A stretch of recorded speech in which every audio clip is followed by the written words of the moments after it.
ಮಾಜಿ ಸಚಿವ ಬಿಜೆಪಿಯ ನಾಯಕ ಮುನಿರತ್ನ ಅರೆಸ್ಟ್ ಆಗಿದ್ದಾರೆ. ಜೀವ ಬೆದರಿಕೆ ಹಾಗೆ ಜಾತಿ ನಿಂದನೆ ಪ್ರಕರಣಕ್ಕೆ ಸಂಬಂಧಪಟ್ಟ ಹಾಗೆ ಅವರನ್ನ ಬಂಧಿಸಲಾಗಿದೆ.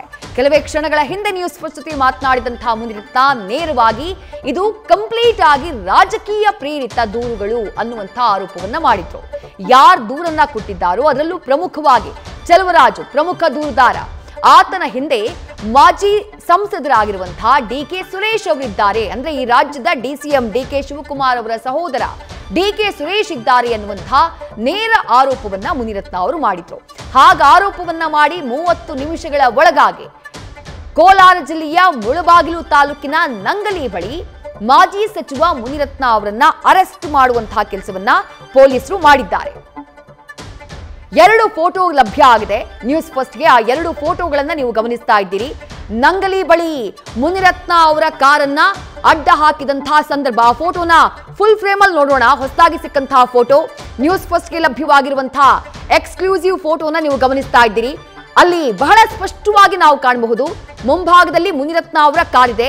ಚಿಂತಾಕ್ರಾಂತರಾಗಿ ಕೈಯಲ್ಲಿ ಫೋನ್ ಹಿಡ್ಕೊಂಡು ಮಾಜಿ ಸಚಿವ ಮುನಿರತ್ನ ಇದ್ದಾರೆ. ಮತ್ತೊಂದು ಪೊಲೀಸ್ ಜೀಪ್ ಕೂಡ ಅಲ್ಲಿ ಕಾಣಿಸ್ತಾ ಇದೆ. ಬಹಳ ಕ್ಲಿಯರ್ ಆಗಿ ಕಾಣಿಸ್ತಾ ಇದೆ.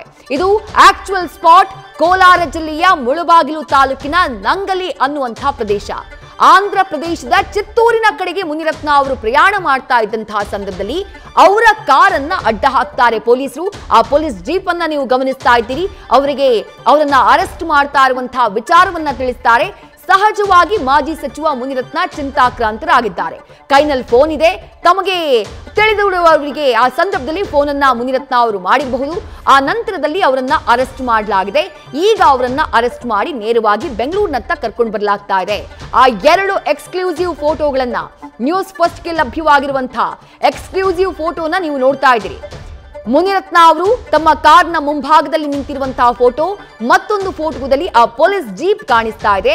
ಅವರನ್ನ ಪೊಲೀಸರು ತಮ್ಮ ವಶಕ್ಕೆ ಪಡೆಯೋಕ್ಕೂ ಮುನ್ನ, ಅವರನ್ನ ಅರೆಸ್ಟ್ ಮಾಡುವುದಕ್ಕೂ ಮುನ್ನ ತೆಗೆದಂತಹ ಫೋಟೋ ಇದು. ಆ 2 ಫೋಟೋಗಳನ್ನ ಎಕ್ಸ್ಕ್ಲೂಸಿವ್ ಫೋಟೋಗಳನ್ನ ನ್ಯೂಸ್ ಫಸ್ಟ್ ಸ್ಕ್ರೀನ್ ನಲ್ಲಿ ನೀವು ಗಮನಿಸ್ತಾ ಇದ್ದೀರಿ. ಗುತ್ತಿಗೆದಾರನಿಗೆ ಜೀವ ಬೆದರಿಕೆ ಹಾಕಿದಂತಹ ಪ್ರಕರಣ, ಆತನಿಗೆ ಜಾತಿ ನಿಂದನೆ ಮಾಡಿದಂತಹ ಪ್ರಕರಣ, ಅದಕ್ಕೆ ಸಂಬಂಧಪಟ್ಟ ಹಾಗೆ ಆಡಿಯೋ ಒಂದನ್ನ ಚೆಲುವರಾಜು ಅವರು ರಿಲೀಸ್ ಮಾಡಿದ್ರು. ಜೊತೆಗೆ ಸಾಕ್ಷಿಗಳ ಸಮೇತ ತಮ್ಮ ಬಳಿ ಇರುವಂತಹ ಪುರಾವೆಗಳ ಸಮೇತ ಕಂಪ್ಲೇಂಟ್ ಅನ್ನ ಕೊಡುವಂತಹ ಕೆಲಸವನ್ನ ಮಾಡಿದ್ರು.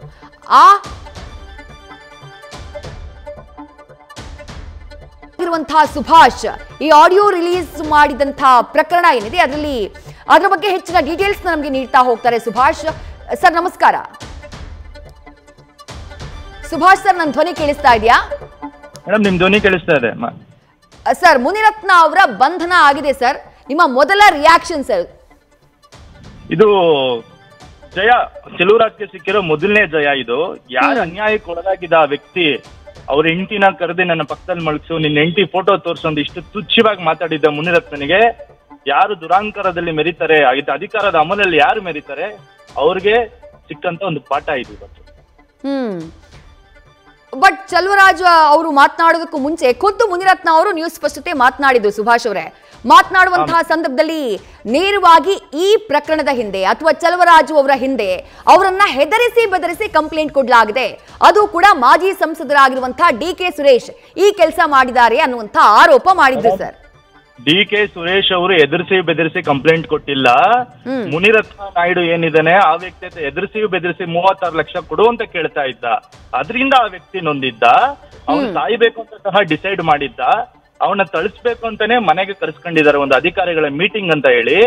ಆ ಮೀಟಿಂಗ್ ನಲ್ಲಿ ಆ ವ್ಯಕ್ತಿಗೆ ಬೆದರಿಕೆ ಹಾಕೋ ಸಂದರ್ಭದಲ್ಲಿ ಮೊಬೈಲ್ ಸಹ ಅವ್ರ ಆಫೀಸ್ಗೆ ಅಲೋ ಇಲ್ಲ. ಆ ವ್ಯಕ್ತಿ ಮೈಕ್ರೋಫೋನ್ ಏನೋ ಒಂದು ಇಟ್ಕೊಂಡು ಆಡಿಯೋ ರೆಕಾರ್ಡ್ ಮಾಡ್ಕೊಂಡು ಬದುಕಿದೆ ಪವಾಡ ಇವತ್ತು ಮುನಿರತ್ನ ಕೈಯಿಂದ ಅಂತ ಆಚೆ ಬಂದು ಇವನ್ ಕೊಲೆ ಬೆದರಿಕೆ 1 ವಾರದ ಹಿಂದೆ ಬಂದಾಗೂ ಸಹ ಆ ವ್ಯಕ್ತಿ ನಾನು ಬದುಕಬೇಕು ಅಂತ ಒಂದೇ ಒಂದು ಉದ್ದೇಶದಿಂದ ಸಮಾಜಕ್ಕೆ ಇಂತ MLA ಒಬ್ಬ ಬದುಕಿದ್ದಾನೆ, ಇಷ್ಟು ದೌರ್ಜನ್ಯ ಮಾಡ್ತಿದ್ದಾನೆ ಅಂತ ಗೊತ್ತಾಗ್ಲಿ ಅನ್ನೋದಕ್ಕೆ ಮಾಧ್ಯಮದ ಮುಂದೆ ಬರ್ಬೇಕಾಯ್ತು. ಆಡಿಯೋನ ನಾನು ಖುದ್ದು ಅವ್ರ ಜೊತೆ ಕೂತ್ಕೊಂಡು ರಿಲೀಸ್ ಮಾಡ್ಬೇಕಾಯ್ತು. ಅಂದ್ರೆ ಇದ್ರ ಹಿಂದೆ ಯಾವುದೇ ರಾಜಕೀಯ ಷಡ್ಯಂತ್ರ ಇಲ್ಲ ಅಂತ ಹೇಳ್ತೀರಿ? ಯಾವುದೇ ರಾಜಕೀಯ ಷಡ್ಯಂತ್ರ ಇಲ್ಲ. ಮುನಿರತ್ನನ ಕಾಮದ ಅಪಾಪಿ ಇದೆ, ಮತ್ತೆ ಅವನಿಗೆ ಲಂಚಾವತಾರದ ಅಪಾಪಿ ಇದೆ ಅಷ್ಟೇ ಮೇಡಮ್. ರೈಟ್ ಸರ್, ವಕೀಲರಾಗಿರೋದ್ರಿಂದ ನಾನು ಆ 2 ಕೇಸಸ್ಗಳ ಬಗ್ಗೆ ನಿಮಗೆ ಕೇಳಬೇಕು. ಒಂದು ಜೀವ ಬೆದರಿಕೆ, ಮತ್ತೊಂದು ಜಾತಿ ನಿಂದನೆ. ಈ 2 ಪ್ರಕರಣ ಕಾನೂನಾತ್ಮಕವಾಗಿ ಮುನಿರತ್ನ ಅವರಿಗೆ ಎಷ್ಟು ಸಂಕಷ್ಟವನ್ನ ತಂದೊಡ್ಡಬಹುದು ಅಂತ ಹೇಳಿ? ಕಾನೂನಾತ್ಮಕವಾಗಿ ಮುನಿರತ್ನ ಅವರಿಗೆ ಸ್ಥಾನಮಾನ ಏನಿದೆ ಅದು ವಜಾಗೊಳಿಸೋ ಸಾಧ್ಯತೆ ಸಹ ರಾಜ್ಯಪಾಲರ ಕೈಯಲ್ಲಿದೆ. ಈಗ ಒಬ್ಬ ವ್ಯಕ್ತಿ ಯಾವ ಕೇಸ್ ಯಾವ ರೀತಿ ಡಿಸೈಡ್ ಆಗ್ತದೆ ಅನ್ನೋ ಆಧಾರದ ಮೇಲೆ ರಾಜ್ಯಪಾಲರಿಗೆ ಈ ಅಧಿಕಾರ ಇದೆ. ಒಬ್ಬ ಮಂತ್ರಿಯನ್ನಾಗ್ಲಿ ಶಾಸಕನಾಗ್ಲಿ ಆ ಸ್ಥಾನಮಾನದಿಂದ ವಜಾಗೊಳಿಸುವಂತಹ ಶಕ್ತಿ ರಾಜ್ಯಪಾಲರಿಗಿದೆ. ಈಗಾಗಲೇ ಚೆಲುವರಾಜು ಅವರು ಮುಖ್ಯಮಂತ್ರಿಗಳ ಸಮೇತ ಉನ್ನತ ಅಧಿಕಾರಿಗಳಿಗೆ ಎಲ್ಲರಿಗೂ ಸಹ ಕಂಪ್ಲೇಂಟ್ ಅನ್ನ ಕೊಟ್ಟಿದ್ದಾರೆ. ಮುಂದೆ ಯಾವ ರೀತಿ ಕ್ರಮ ನಡೀಬಹುದು ಅನ್ನೋದು ನಾನು ತಿಳ್ಕೊಂಡು ಹೇಳ್ತೀನಿ. ಮುನಿರತ್ನ ಅವ್ರು ಮಾತನಾಡುವಾಗ ಚೆಲುವರಾಜು ಅವರನ್ನ ನಾನು ಮೀಟೇ ಆಗಿಲ್ಲ, ನಾನು ನೋಡೇ ಇಲ್ಲ, ನನಗೆ ಗೊತ್ತೇ ಇಲ್ಲ ಅನ್ನುವಂತ ಮಾತನ್ನ ಹೇಳಿದ್ರು ಸರ್. ಈ ಸುಳ್ಳು ನೆನ್ನೆ ಮೊನ್ನೆದಲ್ಲ. ಆ ಮನುಷ್ಯ ಬಾಯಿ ತೆಗೆದ್ರೇನೆ ಸುಳ್ಳು ಹೇಳೋವಂಥದ್ದು. ಇವತ್ತು ಸಹ ಏನು MP ಅವರು ಎಲೆಕ್ಷನ್ ಅನ್ನ ಸೋತಿದ್ದೀನಿ, ಸುರೇಶ್ ಅವರು ಎಲೆಕ್ಷನ್ ಸೋತ್ ಮೇಲೆ ಈ ರೀತಿ ಮಾಡ್ತಾ ಇದಾರೆ, ನನಗೆ ಇದೆಲ್ಲಾ ಗೊತ್ತಿತ್ತು ಅದು ಇದು ಅಂತ ಹೇಳುವಂತ ವ್ಯಕ್ತಿ ಆಡಿಯೋನ ನೀವು ಸೌಂಡ್ ಹಾಕಿ ಕೇಳಿಸ್ತಾ ಇದ್ದೀರಿ. ನಿಮ್ಗೆ ಒರಿಜಿನಲ್ ಆಡಿಯೋ ನೀವು ಕೇಳಿದಿರಿ ಅಂತ ನಾನು ಭಾವಿಸ್ತೀನಿ. ಅದ್ರಲ್ಲಿ ಯಾವುದೇ ರಾಜಕೀಯ ಒತ್ತಡ ಇಲ್ಲ. ಇವನ್ ದುರಾಂಕಾರದ ಪರಮಾವಧಿ ಕರ್ಮ ರಿಟರ್ನ್ಸ್ ಅಂತಾರಲ್ಲ ಮೇಡಮ್, ಇಷ್ಟಿದೆ. ಥ್ಯಾಂಕ್ ಯು ಸುಭಾಷ್ ಅವರೇ ನ್ಯೂಸ್ ಜೊತೆ ಮಾತನಾಡಿದ್ದಕ್ಕೆ.